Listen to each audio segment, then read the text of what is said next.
कयूं अलविदा रमज़ान थो वञे वरी जुदायूं करे महिमान थो वञे कयूं अलविदा रमज़ान थो वञे वरी जुदायूं करे महिमान थो वञे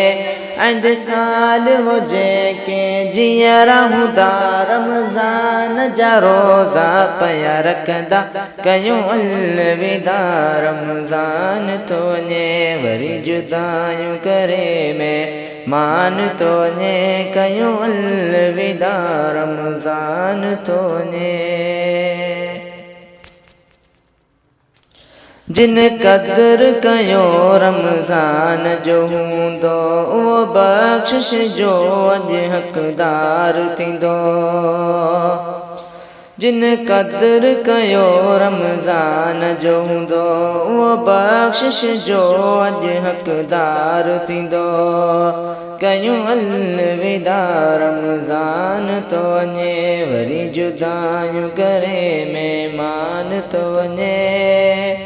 कयूं अलविदा रमज़ान थो वञे वरी जुदायूं करे महिमान थो वञे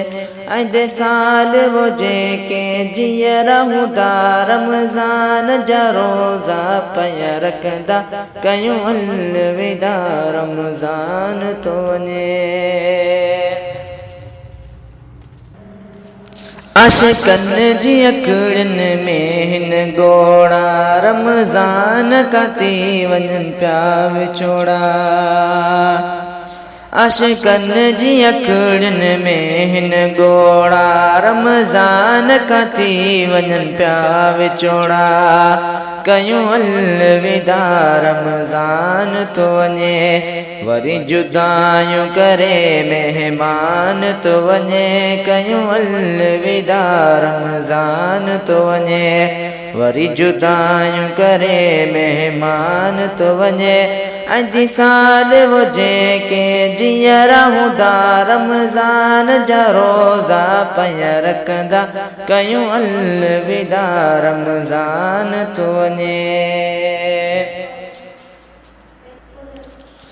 जिन सारो महीनो तरावियूं पढ़ियूं तिन जूं अॼु पेशानियूं चमकियूं जिन सारो महीनो तरावीह पढ़ियूं तिन जूं अॼु पेशानियूं चमकियूं कयूं अलविदा रमज़ान थो वञे वरी जुदायूं करे महिमान थो वञे कयूं अलविदा रमज़ान थो वञे वरी जुदायूं करे महिमान थो वञे अॼु साल हुजे के जीअं रहूंदा रमज़ान जा रोज़ा पिया रखंदा कयूं अलविदा रमज़ान थो वञे इत्काफ़ में जेके वेठा हूंदा तिन जा नसीब खुली विया हूंदा इत्काफ़ में जेके वेठा हूंदा तिन जा नसीब खुली विया हूंदा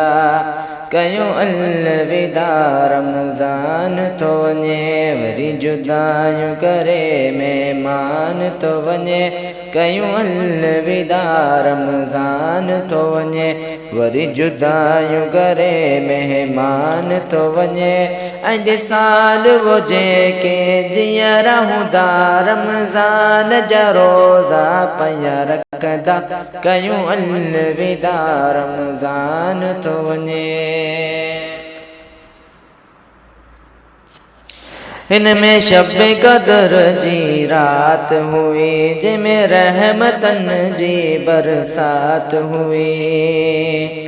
हिनमें शब क़दर जी रात हुई जंहिंमें रहमतन जी बरसात हुई कयूं अलविदा रमज़ान थो वञे वरी जुदायूं करे महिमान थो वञे कयूं अलविदा रमज़ान थो वञे वरी जुदायूं करे मेहमान तो वञे अॼु साल वो जेके जीअर हूंदा रमज़ान जा रोज़ा पिया रखंदा कयूं अलविदा रमज़ान तो वञे इत्ज़ाज़ बुटा खुश नसीब हूंदा जिन सारो महीनो रखिया रोज़ा हूंदा इत्ज़ाज़ बुटा खुश नसीब हूंदा जिन सारो महीनो रखिया रोज़ा हूंदा कयूं अलविदा रमज़ान तो वञे वरी जुदायूं करे मेहमान तो वञे कयूं अलविदा रमज़ान तो वञे वरी जुदायूं करे मेहमान तो वञे अॼु साल वो जेके जीअर हूंदा रमज़ान जा रोज़ा पिया रखंदा कयूं अलविदा रमज़ान तो वञे वरी जुदायूं करे मेहमान तो वञे कयूं अलविदा रमज़ान तो वञे।